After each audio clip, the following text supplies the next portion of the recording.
जय हिंद दोस्तों, मेरा नाम है नीरज और आप देख रहे हैं मेरा यूट्यूब चैनल नीरज और क्लासेस। आज मैं आप लोगों से फिर से बात करने वाला हूं ऑडिट मसाला की एक और वीडियो में, जहां पे NFRA national financial reporting authority ने क्या किया है, बिग फोर्स की ऑडिट क्वालिटी को चेक किया है और उनको मिली है बहुत सारी डेफिशिएंसीज बिग फोर के ऑडिट प्रोसेस के अंदर। मैं एक बिग फोर की बात नहीं कर रहा हूं, मैं सारी बिग फोर की बात कर रहा हूं, फिर चाहे वो डेलॉयट हो, केपीएमजी हो, पीडब्ल्यूसी हो या फिर ईवाई हो।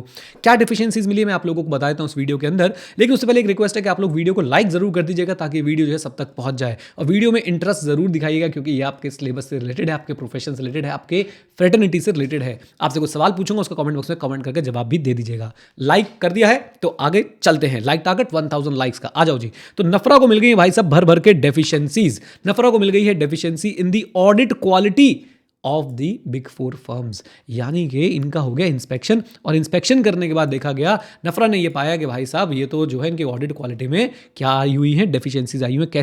कैसी डेफिशिएंसीज आई हुई है मैं आपको बताता हूं, लेकिन पहले आपको दिखाता हूं कि किस किस का जो है इन्होंने भाई साहब इंस्पेक्शन किया है। तो इंस्पेक्शन किया है इन्होंने बीएसआर का, डेलॉइट का, एसआरबीसी का, प्राइस वाटर हाउस कूपर्स का। अब आप बोलोगे सर इसमें ईवाई का है, अब आप बोलोगे इसमें केपीएमजी का है। ढूंढो ढूंढो ढूंढो, आपने बताना है। चलो प्राइस वाटर हाउस का तो नाम यहाँ पे आ ही गया है, डेलॉइट का भी नाम आ ही गया है। ये एसआरबीसी किससे रिलेट करती है, जरा कमेंट बॉक्स में मुझे कमेंट करके बताइएगा। और साथ साथ मुझे ये बताइएगा कि बीएसआर किससे रिलेट करती है, यानी कौन से बिग फोर से जो है एफिलेटेड है।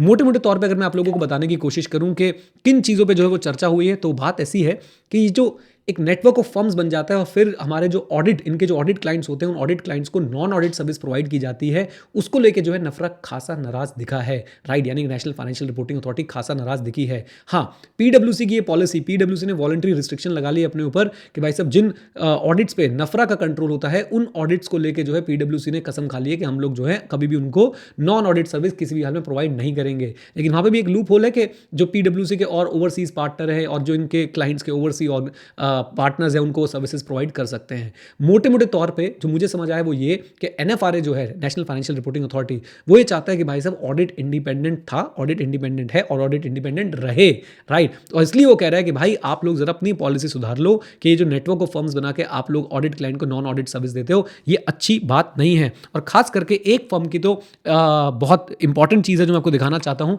जो नफरा ने ऑब्जर्व करी है और मैं चाहूँगा कि आप लोग उससे सीखें।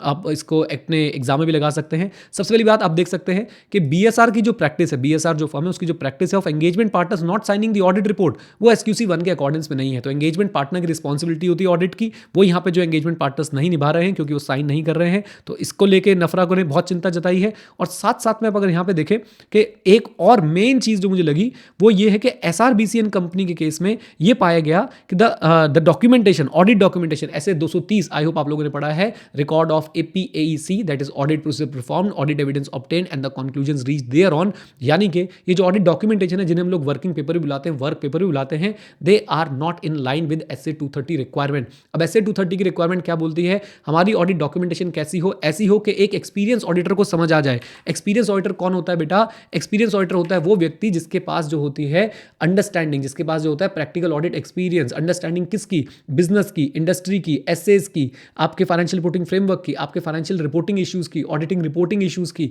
इन सब की जिनके पास जो है अंडरस्टैंडिंग होती है। डॉक्यूमेंटेशन होनी किसकी चाहिए? आपके ऑडिट प्रोसीजर्स की डॉक्यूमेंटेशन होनी चाहिए, कंक्लूजन्स की डॉक्यूमेंटेशन होनी चाहिए, जो सिग्निफिकेंट मैटर्स मिले ड्यूरिंग द ऑडिट, जिनका इंपैक्ट आपके ओपिनियन पे आ सकता था, उनकी डॉक्यूमेंटेशन होनी चाहिए। और साथ साथ में उन सिग्निफिकेंट मैटर्स में जो आपने प्रोफेशनल जजमेंट यूज करी है, उसकी भी जो है ऑडिट डॉक्यूमेंटेशन होनी चाहिए, राइट। तो उसी को लेके यहाँ पे बोला गया है कि भाई एसआरबीसी की डॉक्यूमेंटेशन जो है ऐसे 230 से जो है वो मैच नहीं करती है, right. Did not meet the requirement of SA 230। और उसमें क्या बोला गया है, as the documents were signed off as completed before the completion of the audit procedure.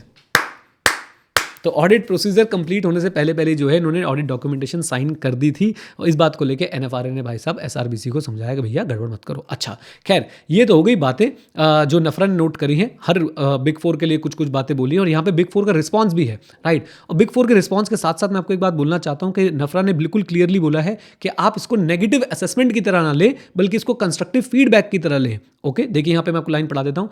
Inspection report stated that weakness should not be treated as the area of potential improvement, should be treated as area of potential improvement and not a negative assessment. तो आप इसको ऐसे देखिए कि potential improvement क्या हो सकती है, आप इसको नेगेटिव असेसमेंट की तरह बिल्कुल भी ना देखें, राइट। और यहाँ पे हर बिग फोर का रिस्पॉन्स भी आपको मिल जाएगा। बिजनेस स्टैंडर्ड की ये आर्टिकल है, इसके अंदर देखिए बीएसआर ने क्या बोला है, हम लोग नफरा के साथ मिलकर काम करेंगे। एसआरबीसी ने बोला हम लोग नेसेसरी एक्शन लेंगे। पीडब्ल्यूसी ने बोला कि भाई साहब हम भी जो है अपने कंट्रोल्स को और अच्छे सुधारेंगे। And non audit service to public interest entities पे हम लोग जो है खासा ध्यान रख रहे हैं।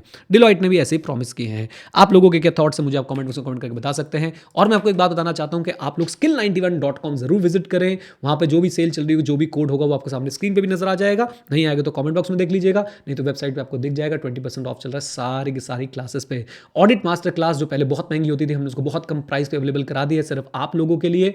और मात्र 5 से 6 दिन में उसका प्राइस जो हम लोग इंक्रीज कर देंगे। एक्सेल के कोर्सेज भी हैं, एनआईएसएम के कोर्सेज भी हैं। आप कुछ भी एक्स्ट्रा सीखना चाहते हैं आपको सारे कोर्सेज skill91.com पे मिल जाएंगे।